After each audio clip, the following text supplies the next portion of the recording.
إن الحمد لله نحمده ونستعينه ونستغفره ونعوذ بالله من شرور أنفسنا ومن سيئات أعمالنا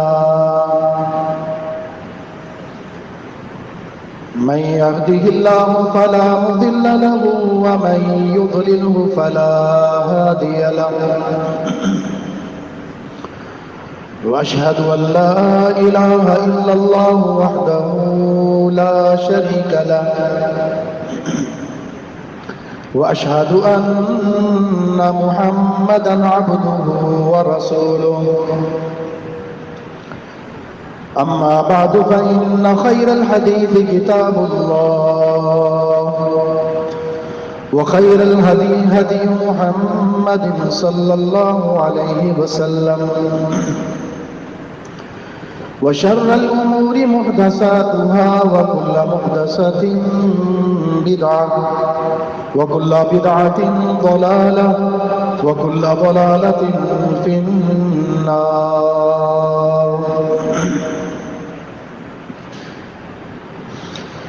اللهم صل على محمد وعلى آل محمد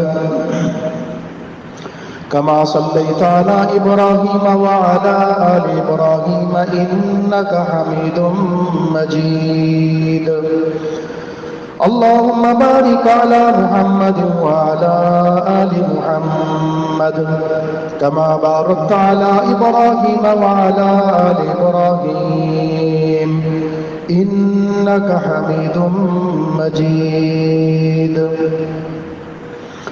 قال الله تبارك وتعالى في كلامه المجيد فأعوذ بالله السميع العليم من الشيطان الرجيم من همزه ونفخه ونفسه يا أيها الذين آمنوا اتقوا الله حق تقاته ولا تموتن إلا وأنتم مسلمون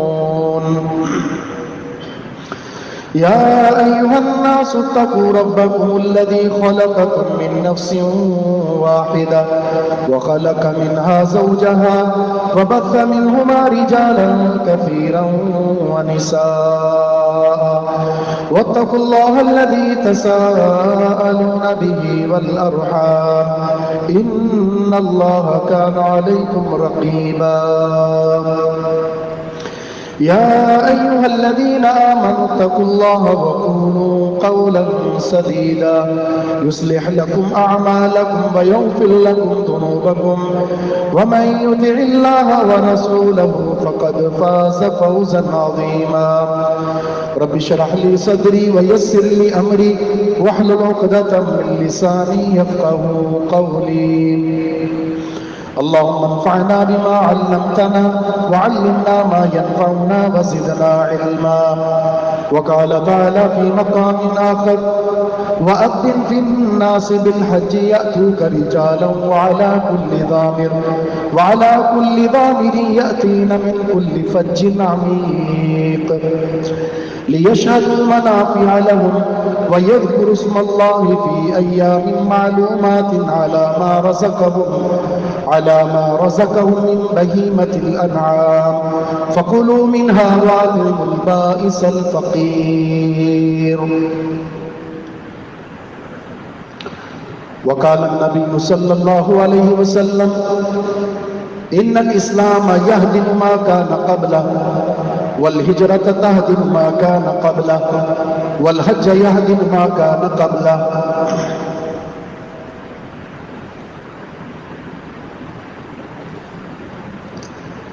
حج کے حوالے سے ہمارے معاشرے میں 3 قسم کے لوگ ہیں. نمبر 1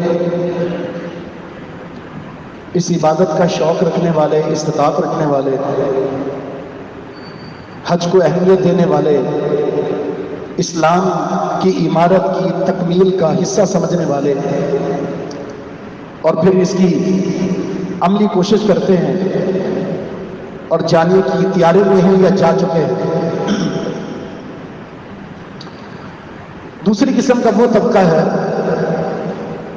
جو حج ہو یا عمرہ ہو، اس کا شوق، طلب، تڑپ رکھتے ہیں، زیارت حرمین کا جذبہ ان کے دل میں تڑپتا ہے، لیکن وسائل نہ ہونے کی وجہ سے وہ اس سے محروم ہے۔ اللہ تعالیٰ ایسے افراد کے اس جذبے کی قدر فرمائے اور انہیں وہ وسائل مہیا فرما دے جس کی وجہ سے وہ ان فرائض کو ادا کرنے کی سعادت حاصل کر سکیں۔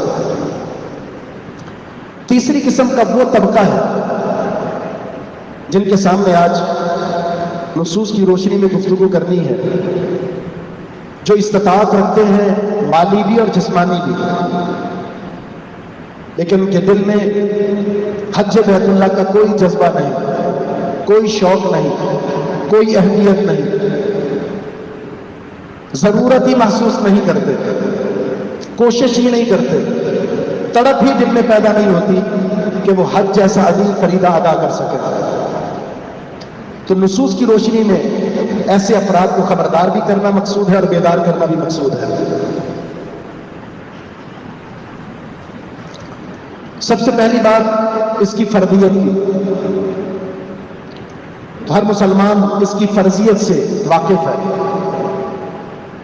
اللہ رب العزت کا یہ فرمان، وَلِلَّهِ عَلَى النَّاسِ حِجُّ الْبَيْتِ مَنِ اسْتَطَاعَ إِلَيْهِ سَبِيلًا وَمَنْ كَفَرَ فَإِنَّ اللَّهَ غَنِيٌّ عَنِ الْعَالَمِينَ۔ سورہ آل عمران میں اللہ فرماتا ہے لوگوں کے ذمے ہیں اللہ کے لیے حج بیت اللہ، جو استطاعت رکھتا ہے اس سفر کی، اس کے ذمے ہے کہ وہ اللہ کے لیے فریضہ حج ادا کرے۔ اور اگر کسی نے کفر کیا، کسی نے کفر کیا، کفر کا مطلب استطاعت رکھنے کے بعد بھی اس نے حج ادا نہیں کیا، اگر اس نے کفر کیا تو اللہ تعالیٰ جہان والوں سے بے پرواہ ہے، سارے بھی اس فریضے کو ترک کر دیں، اللہ کی ذات کا قطعاً کچھ بھی نقصان نہیں ہوگا۔ جو فریضہ ادا کر رہا ہے اس کا فائدہ اس کی ذات کو ہے، اور اگر فریضے سے غافل ہے، سست روی کا شکار ہے، اس کا منکر ہے، اسے اہمیت نہیں دیتا، اس کا نقصان بھی اسے ہوتا ہے۔ یہ نص صریح اور قطعی دلیل ہے حج کی فرضیت کی۔ اللہ کے رسول صلی اللہ علیہ وسلم نے، صحیح مسلم کی حدیث ہے، آپ نے خطبہ دیا اور خطبے میں فرمایا یا ایھا الناس ان اللہ قد فرض علیکم الحج فحجوا، اے لوگو اللہ تعالیٰ نے تم پر حج کو فرض کر دیا ہے، لہذا حج کرو۔ ایک شخص کھڑا ہوا، اے اللہ کے رسول کیا حج ہر سال کرنا ہوگا؟ آپ خاموش رہے۔ پھر کہا ہر سال حج کرنا ہوگا؟ آپ پھر خاموش رہے۔ پھر تیسری دفعہ اس نے کہا کہ اللہ کے رسول ہر سال حج کرنا ہوگا۔ آپ نے فرمایا اگر میں کہہ دیتا ہاں تو پھر ہر سال حج فرض ہو جاتا اور تم میں اس کی طاقت نہ ہوتی۔ پھر آپ نے فرمایا کہ جتنا بتایا جائے اس پر عمل کرو، زیادہ سوالات نہ کرو۔ تم سے پہلے جو لوگ ہلاک ہوئے، برباد ہوئے، ان کی بربادی کی ایک وجہ یہ تھی کثرت سے سوال کرنا اور انبیاء سے اختلاف کرنا۔ تو زندگی میں ایک دفعہ حج فرض ہے، ایک دفعہ عمرہ فرض ہے استطاعت رکھنے والے کے لیے، اس کے بعد حج اور عمرہ جتنے بھی کریں گے وہ نفلی ہے۔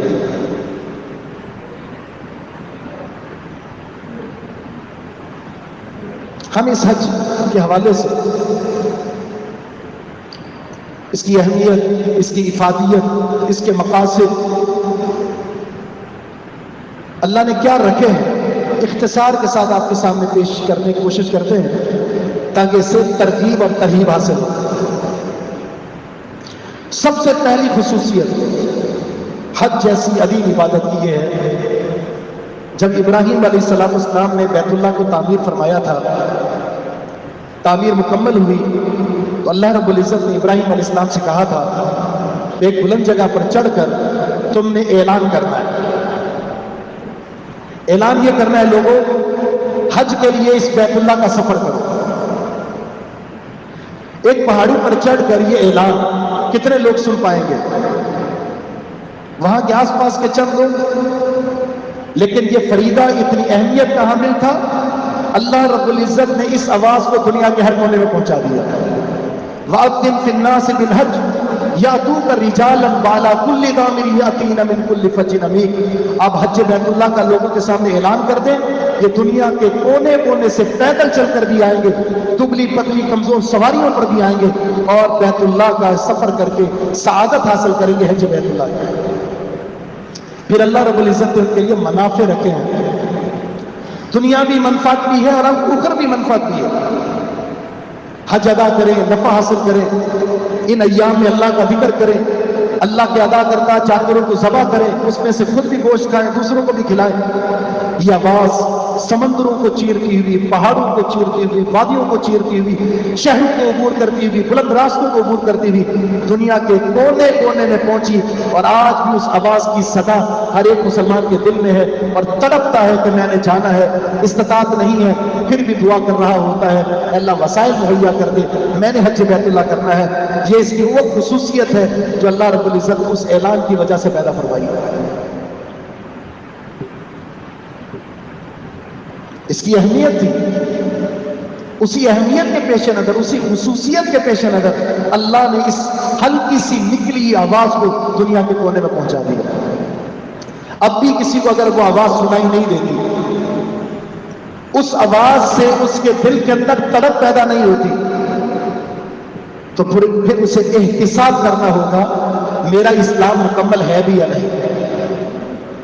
اس کے لیے ہم دوسری خصوصیت اور دوسری اہمیت یا دوسری فضیلت آپ کے سامنے پیش کرتے ہیں. صحیح بخاری کی مشہور حدیث، عبداللہ بن عمر رضی اللہ تعالیٰ عنہ فرماتے ہیں بنی الاسلام علی خمس شہادت ان لا الہ الا اللہ و اقام الصلاۃ و ایتاء الزکاۃ والحج و صوم رمضان. کسی بندے کی اسلام کی عمارت مکمل ہی نہیں ہوگی اگر کوئی شخص یہ کہتا ہے کہ میرا اسلام مکمل ہے اور حج نہیں کیا، اس کا اسلام نامکمل ہے. اس لیے کہ اسلام کی اس عمارت کی تکمیل 5 ارکان سے ہوتی ہے. شہادت اللہ الہ الا اللہ کے بعد نماز کو قائم کرنا، زکوٰۃ ادا کرنا، رمضان کے روزے رکھنا اور حج بیت اللہ. استطاعت رکھنے والا وہ کامل مسلمان ہی نہیں ہے، وہ تو اسلام کو مکمل کر ہی نہیں سکا، اس لیے کہ اسلام کا فریضہ حج بیت اللہ اس نے ادا نہیں کیا. اور یہ اسلام کا وہ رکن ہے جس رکن کی تکمیل کے بغیر اسلام کی عمارت مکمل ہی نہیں ہوتی، کوئی گنجائش نہیں ہے. استطاعت رکھنے والا سفر کی اور زاد راہ کی، اس کے پاس تاخیر کی کوئی گنجائش نہیں، اس لیے کہ اگر اس حال میں مر جاتا ہے تو وہ اپنے ادھورے اسلام کو اللہ کے سامنے لے کر کیسے پیش ہوگا. اس لیے تو اللہ کے رسول نے فرمایا تھا من اراد الحج فلیتعجل فإنه قد يمرض المريض وتدل الضالة وتعرض الحاجة. جو حج کا ارادہ رکھتا ہے اللہ نے استطاعت دے دی ہے، حج کا پروگرام بن چکا ہے، جلدی کرے، اب تاخیر نہ کرے، اس لیے کہ تاخیر کرنے کے بعد اب اگلا سال جو آئے گا ہو سکتا ہے بیمار ہو جائے، جسم ساتھ ہی نہ دے، اور یہ بھی ہو سکتا ہے سواری گم ہو جائے، یعنی وسائل ختم ہو جائے، پیسے ہی نہ رہیں، اور یہ بھی ہو سکتا ہے کوئی ایسی حاجت لاحق ہو جائے کہ اس کے پیسے سارا مال لگ جائے، سارے وسائل وہاں لگ گئے. یہ تاخیر کا نقصان ہے. اور یہ بات ہم بخوبی جانتے ہیں، ہر سال حج مہنگا ہوتا ہے. آج اگر کسی کے پاس وسائل ہے وہ جا سکتا ہے، اگلے سال عین ممکن ہے کہ اس کی جو قیمت ہے وہ بڑھ جائے اور اس کے اندر استطاعت ختم ہو جائے. اور کورونا جیسی وبا ہمارے سامنے آ چکی ہے جس کی وجہ سے لوگ چاہ کر بھی نہیں جا سکتے تھے. اس لیے سیدنا عمر رضی اللہ تعالیٰ کے بارے میں آتا ہے تو انہوں نے شہروں کی طرف لوگ بھیجے، دیکھیں گھروں کو دیکھیں، ان کے وسائل کو دیکھیں، طاقت ہے، حج کر سکتے ہیں، نہیں جا رہے ہیں، جزیہ نافذ کر دیں. یہ غیر مسلم پر ہوتا ہے، یہ مسلمان کا گھر نہیں ہو سکتا. یہ وسائل ہونے کے باوجود بھی وہ اللہ کی گھر کی زیارت کے لیے حج بیت اللہ کے لیے نہیں جا رہا، اس میں اور غیر مسلم میں کیا فرق ہے؟ اس کو ٹیکس دینا پڑے گا۔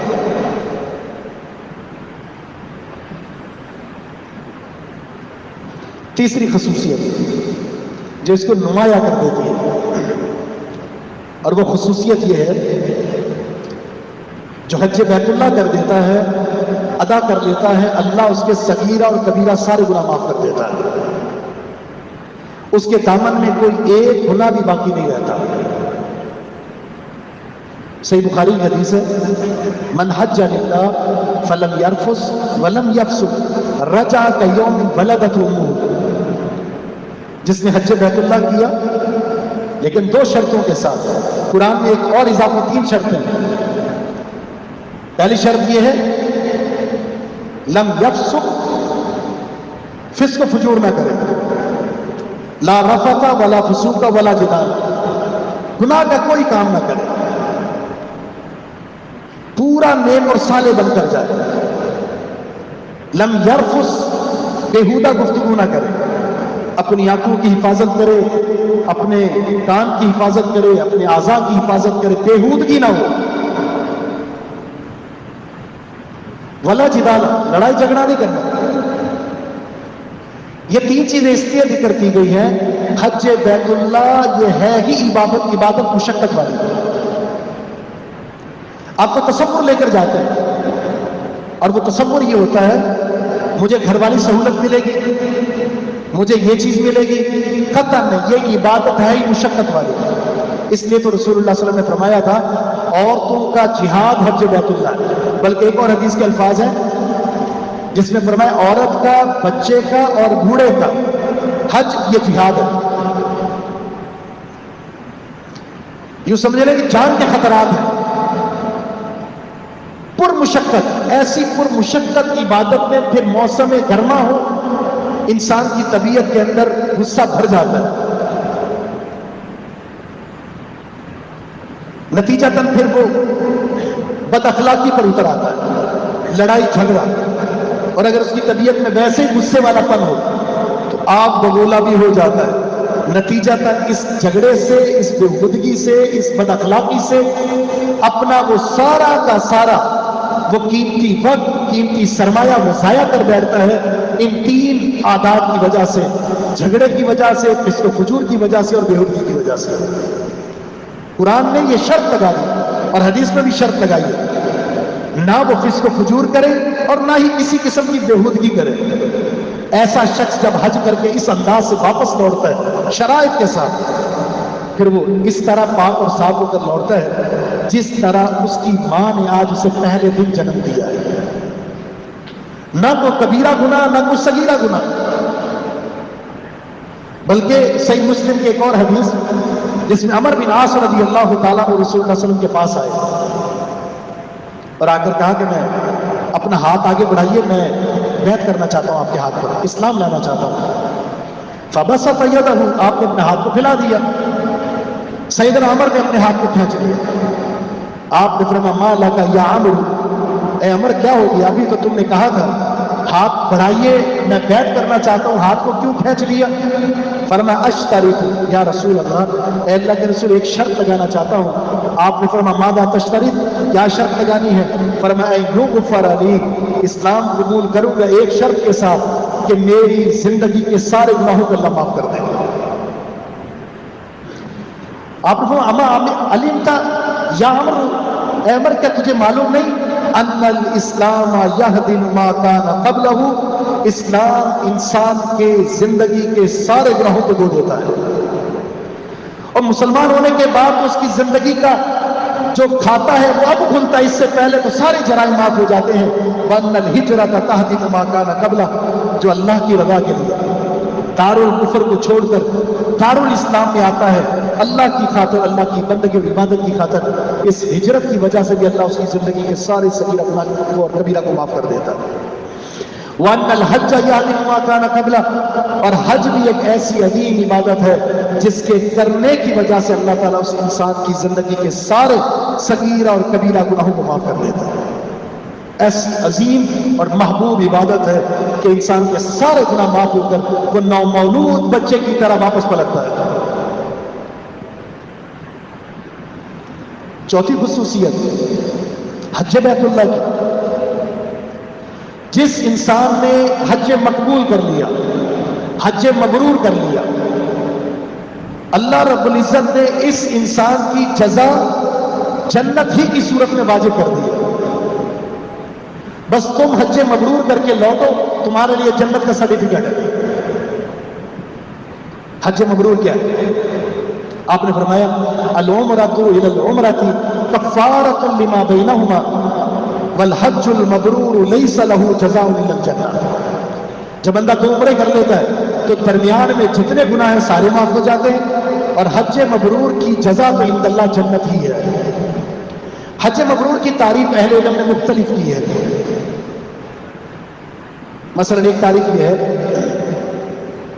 جس میں انسان یہ 3 کام نہ کرے: لا رفث ولا فسوق ولا جدال، نہ فسق و فجور ہو، نہ قولا نہ فعلا بےہودگی ہو، اور نہ لڑائی جھگڑا ہو، اور حج سنت کے مطابق تمام اقوال میں، تمام افعال میں سنت کی پیروی کرے اور ان 3 چیزوں سے بچ جائے، حج مبرور ہے۔ دوسری تعریف، جب انسان حج کر کے واپس لوٹتا ہے، اس حج نے اس کی زندگی میں تبدیلی پیدا کر دی، وہ دیندار بن گیا، برائی سے باز آ گیا، گناہوں کو چھوڑ دیا، یقیناً یہ حج عند اللہ مقبول اور مبرور ہو گیا۔ حج کر کے واپس لوٹتا ہے، جیسا حج سے پہلے تھا ویسا ہی حج کے بعد ہے، کوئی تبدیلی نہیں آئی، نہ حج مبرور ہے نہ مقبول ہے۔ نماز، اس کے بارے میں ان الصلاۃ تنہی عن الفحشاء والمنکر، یہ نماز بے حیائی سے روکتی ہے، منکرات سے روکتی ہے، اور اگر انسان کی نماز بے حیائی اور منکرات سے نہیں روکتی تو اپنی نماز کی اصلاح کرنی ہے۔ نماز میں یہ تاثیر موجود ہے، مجھے یہ تاثیر نہیں مل رہی تو غلطی اور غفلت، سستی، قصور، کمی میری ذات کے اندر۔ اس حج مبرور کے اندر یہ اللہ نے تاثیر رکھی ہے، انسان کی زندگی میں تبدیلی آتی ہے۔ حسن بصری رحمہ اللہ فرماتے ہیں حج مبرور کی نشانی یہ ہے انسان آخرت سے محبت کرنے والا بن جائے، اور دنیا کے تعلق سے جو محبت تھی، جو آخرت پر دنیا کو ترجیح دیتا تھا، اب وہ ترجیح ختم ہو جائے، وہ ترجیح آخرت کو دینے لگ جائے، نتیجتاً اللہ کی بندگی، اللہ کی عبادات کا شوق اس کے اندر پیدا ہو جائے، حرام کو چھوڑ دے، بدعات اور خرافات کو چھوڑ دے، کبیرہ گناہوں کو چھوڑ دے، صغیرہ گناہوں پر اصرار چھوڑ دے۔ یہ بندہ تبدیلی کے ساتھ لوٹا ہے، یہ حسن ظن رکھ سکتا ہے کہ یہ اس کا حج مبرور اور مقبول ہے۔ حج بیت اللہ کی ایک اور خصوصیت،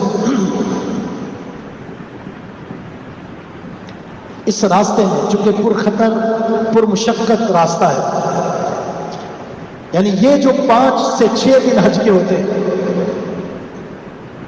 اس میں انسان کو قدم قدم پر مشکلات نظر آتی ہیں، اس لیے کہ اس کا عادی نہیں ہوتا،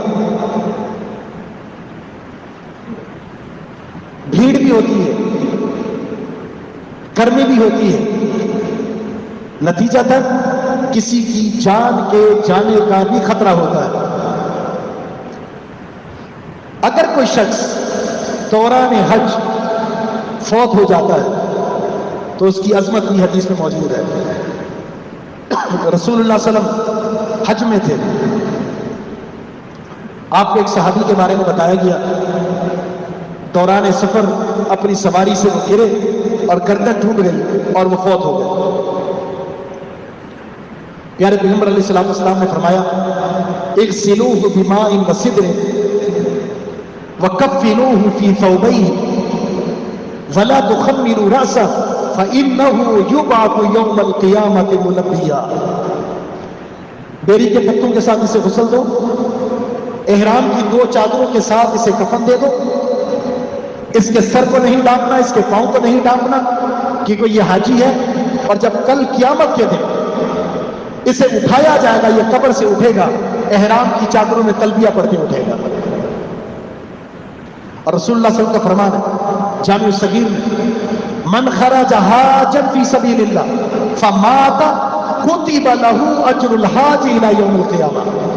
جو شخص حج کے لیے نکلا اور دوران حج وفات پا جاتا ہے تو قیامت تک اس کا حج جاری رہے گا، اور اس کے نامہ اعمال میں یہ حج کا سفر، حج کا اجر لکھا جائے گا، اور قبر سے اٹھتے وقت بھی وہ اسی احرام کی حالت میں تلبیہ پڑھتا ہوا میدان محشر میں آئے گا۔ کتنی بڑی نیکی ہے یہ، سعادت مندی کی موت ہے۔ نیکی کرتے ہوئے انسان دنیا سے رخصت ہو جائے، اور یہ کامیابی کی نشانی ہے۔ نمبر 6، چھٹی خصوصیت اس حج بیت اللہ کی، اللہ رب العزت نے اس کی جگہ مقرر کر دی ہے، مقامات مقرر ہے۔ دنیا کے کسی بھی کونے میں رہنے والا شخص اگر حج بیت اللہ کرتا ہے تو اس کے لیے اسے جانا ہوگا مکہ المکرمہ، بیت اللہ کا طواف کرنا ہے، صفا مروہ کی سعی کرنی ہے، مینا میں وقت گزارنا ہے، عرفہ میں وقت گزارنا ہے، مزدلفہ میں وقت گزارنا ہے، اور پھر ایام تشریق مینا میں گزارنا ہے۔ یہ اس کا حج ہے۔ اس کے علاوہ دنیا کے کسی بھی کونے میں نہ مقام ہو سکتا ہے، نہ طواف ہو سکتا ہے، نہ سعی ہو سکتی ہے، نہ جمرات پر رمی ہو سکتی ہے، اور نہ ہی کسی مقام کا طواف کر سکتا ہے، نہ اسے حج کا درجہ دیا جا سکتا ہے۔ اور آپ جانتے ہیں یہ قصہ بڑا مشہور اور معروف ہے، مشرکین مکہ کا نظریہ دیکھیں حج بیت اللہ کے تعلق سے۔ بیت اللہ کے مقابلے میں ایک عمارت بنائی گئی تھی ابرہہ کی طرف سے، تو کیا ہوا، اسے برداشت نہیں کیا گیا۔ وہ جانتے تھے مقدس مقام بیت اللہ ہے، حج اور عمرہ صرف بیت اللہ کا ہو سکتا ہے، اس کے علاوہ نہیں۔ لیکن آج اس دھرتی میں کلمہ گو مسلمان رہتے ہیں، اس دھرتی میں کلمہ گو مسلمان، انہوں نے مختلف مقامات پر حج بنا رکھے ہیں، قبر پر طواف کرتے ہیں، زیارت کے لیے جاتے ہیں، زمزم کا پانی سمجھتے کہ یہ کیچڑ زمزم کا پانی، وہ چاہے سیون شریف ہے یا لاہور ہے یا وہ بلوچستان ہے یا اندرون سندھ کے علاقے ہیں، وہاں پر مزارات میں مقامات بنا رکھے ہیں جن کو یہ نام دیا جاتا ہے یہ غریبوں کا حج ہے۔ الیاذ باللہ، نعوذ باللہ۔ ان کی یہ سوچ اتنی گھٹیا ہے کہ مشرکین مکہ سے بھی بدتر لوگ ہیں، اور مسلمان ان چیزوں کو برداشت کر کے بیٹھے ہوئے ہیں کہ حج بیت اللہ یا بیت اللہ کے مقابلے میں یہ مسلمان کسی جگہ کو درجہ دے دیں حج بیت اللہ کو اور اس کا طواف کرنے لگ جائیں۔ ان لوگوں کے وجود کو کیسے برداشت کیا جاتا ہے؟ کیا حکومت کی کوئی ذمہ داری نہیں ہے؟ ایسے لوگ اللہ کے مجرم ہیں، ایسے لوگ اسلام کے مجرم ہیں، اور پھر جو قانون دان ہیں جن کی یہ ذمہ داری بنتی ہے ایسے مقامات پر جہاں حج علی الاعلان کہا جاتا ہے کہ یہاں حج ہے۔ کچھ عرصہ پہلے بدین کے ایک علاقے کے اندر، بدین کے ایک علاقے کے اندر حج کا اعلان ہوا تھا۔ دنیا سے ان کے ماننے والے پاکستان کے دور دراز علاقوں سے وہاں حج کرنے کے لیے آتے ہیں۔ ان کے مقابلے میں جماعت اہل الحدیث نے کھڑے ہو کر آواز اٹھائی اور اسے کم کر دیا، اور پھر ایسا طبقہ بھی کلمہ کو مسلمانوں کا جو ان کے دفاع کے لیے وہاں پہنچا۔ یا اولیاء اللہ کی گستاخی ہے۔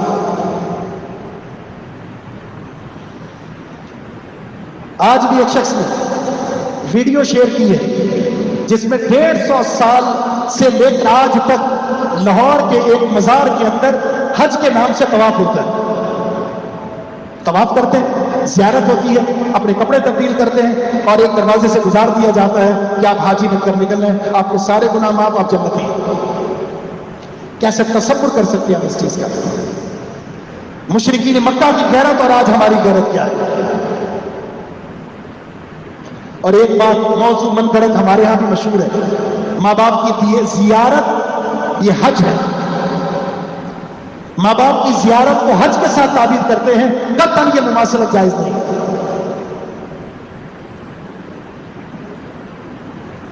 حج ایک عظیم فریضہ ہے۔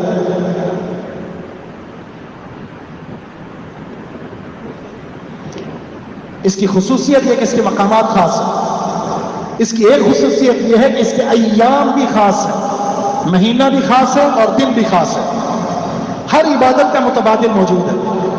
اور رمضان میں کسی عذر کی وجہ سے روزے نہیں رکھ سکے بعد میں رکھ لیں، سفر میں تھے بعد میں رکھ لیں، نماز آپ کی رہ گئی ہے تو آپ اس کو قضا کر کے پڑھ لیں، آپ سو گئے تھے جاگ نہیں آ سکی جب آئے اسی وقت پڑھ لیں، زکوٰۃ دینا بھول گئے تو جب یاد آئے دے دیں، لیکن حج بیت اللہ کی نیت سے آپ صرف 3 مہینوں میں سفر کر سکتے ہیں، شوال، ذوالقعدہ اور ذوالحج، اور حج کے صرف 6 دن ہیں، 8 تاریخ سے شروع ہوگا اور 13 کو ختم ہو جائے گا، یہ 6 دن ہیں۔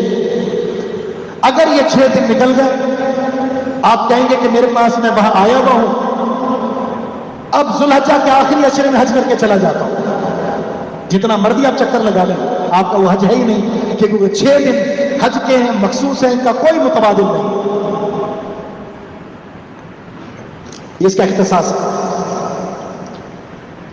ایک خصوصیت یہ ہے حج بیت اللہ کی کہ مسلمانوں کا بین الاقوامی اجتماع ہے، ایک بندہ دنیا کے کسی کونے میں جا کر کسی سے ملنا چاہتا نہیں مل سکتا، کس رنگ کے ہیں کس نسل کے ہیں مسلمان دنیا میں کہاں کہاں بستے ہیں، یہ وہ واحد جگہ ہے جہاں جا کر دنیا کے ہر کونے سے آئے مسلمان سے مل سکتا ہے، حال و حوال کر سکتا ہے، ملاقات کر سکتا ہے، ان کے بارے میں معلومات دے سکتا ہے، تو یہ عالمی اجتماع ہے مسلمانوں کا۔ اور ایک خصوصیت یہ ہے حج بیت اللہ میں اللہ رب العزت نے مواخات رکھی ہے، مواخات،